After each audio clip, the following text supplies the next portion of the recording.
Today on Ballistic Burgers, I'm going to be making my version of the perfect grilled burger. Let's get going.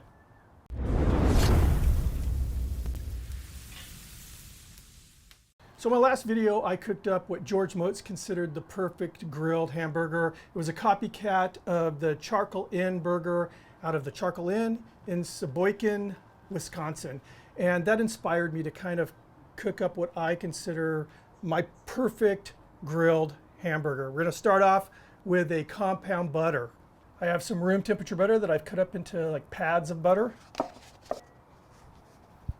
The inspiration for this compound butter was from the stockyards in Toronto, Canada. They make a butter burger. I did a copycat of this burger, and to date it's one of my all-time favorite burgers, so I have to include this compound butter. I've made just a very slight change. I have here a nice beef bone. It's been cut in half, and I roasted this last night about 400 degrees Fahrenheit until it got all nice and bubbly and done. We're going to take that bone marrow out and add it to the butter here.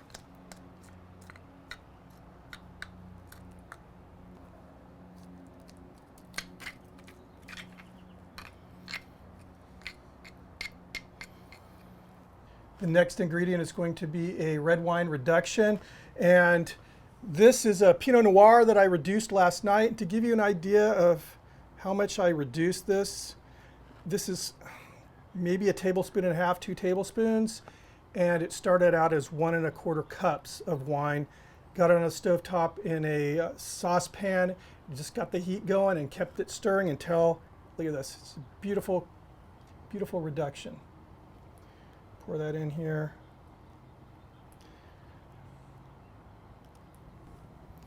Now the red wine makes the color a little kind of peculiar, I guess, but the trade-off is a really, really good flavor. There we go, that's looking pretty good. Now we're going to move on to the next step. I have some plastic wrap out on the cutting board here, and I'm going to scoop that butter onto the plastic. I'm going to roll it up.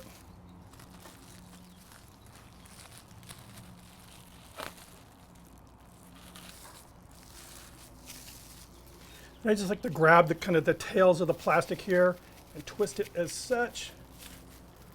And you'll end up with a nice kind of a sausage-shaped log of cheese. What I'm going to do now is put this in the freezer and let it set up. Going to form the patties now. This burger is going to have 2 patties, and I'm using one of my stainless steel burger rings. And people ask, well, what diameter is that?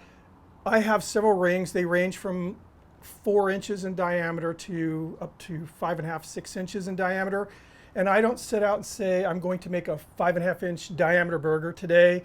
I gauge it all on the hamburger bun. So if I see a bun I like, I'll buy them, and then I'm going to use a ring that's just a little larger than those buns, and that'll usually give me a perfect burger. As far as the meat's concerned, I'm using 80/20, and this is ground tri-tip.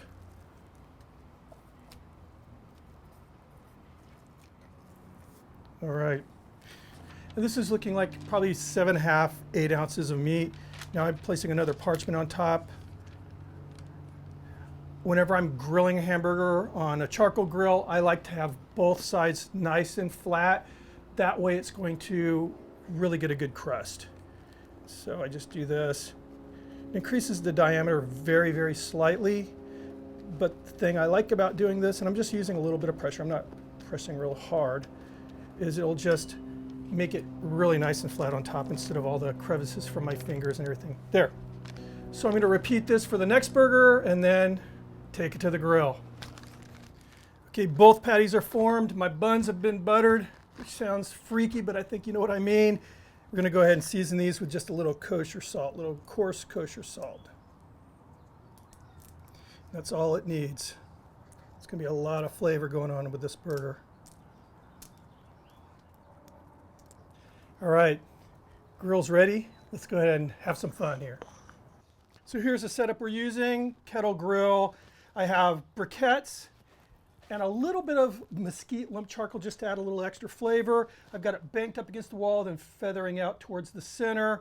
Here's my cooler zone, but still plenty warm.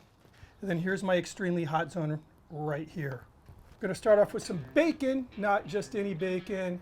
This is some really, really thick bacon. This is one piece cut in half. It'll be plenty.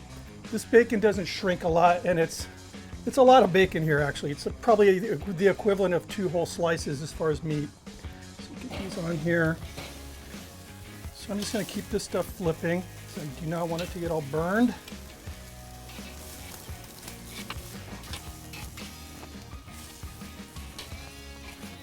It's looking good. Pull this off to the warm side here.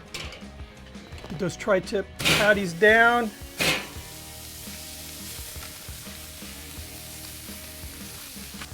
A little bit more salt.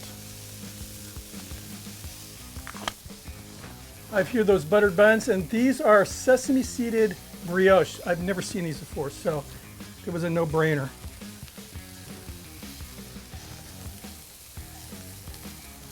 I'm just keeping an eye on the edge of the patty. I want to see, you know, the color start to rise as it cooks. I'm looking at the top of the patty. As it's cooking through, it'll start getting shiny on the top. Keeping an eye on the flare-ups. The way I have the charcoal feathered out so it's thinner, you know, it's a thinner layer and it's further away from the meat where the patties are right now. So it's good. See, as you can see, there's some flare-ups down there, but again, the charcoal's further enough down that it's not causing any problems. These are looking good. Good to flip here.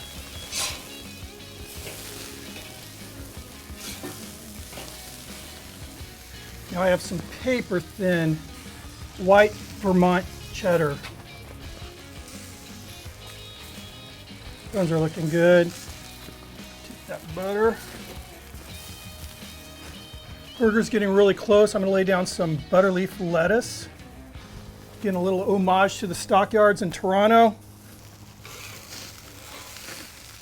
Some really finely sliced rings of onion and the patty down.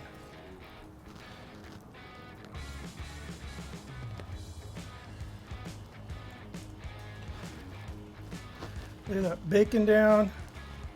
This will help melt this butter a little bit more. Oh yeah, it's melting. Crown this beautiful burger, and I give you the perfect grilled hamburger. This thing is awesome. Kind of going for medium, medium rare. See how we did.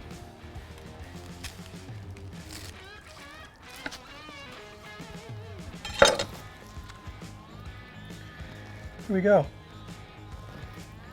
It's a nice medium. Leaning towards medium rare, but closer to medium. All that buttery, beefy juiciness.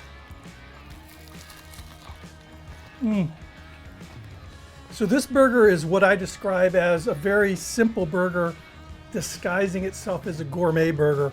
Because really when you think about it, there's not a whole lot going on. It's not a complicated burger, but it's a complex burger, if that makes any sense.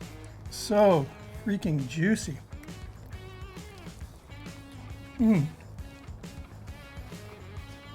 So from a tactile perspective, the outside of the buns, you know, are so soft and warm. Then you're biting into it and you get the crisp of the toastiness of the inside of the bun where it was cut. So good. The bacon is hitting you. The richness of that bone marrow butter with the wine flavors. I mean, it's just crazy. Again, very basic, but good. Wow. Anyway, thank you for stopping by. Keep those suggestions coming in. If you're not subscribed, click that red button. Make sure you ring the notification bell. Thumb up the video if you like it. If you are subscribed, make sure you're still subscribed because weird things are going on with YouTube right now. See you on the next video. Cheers.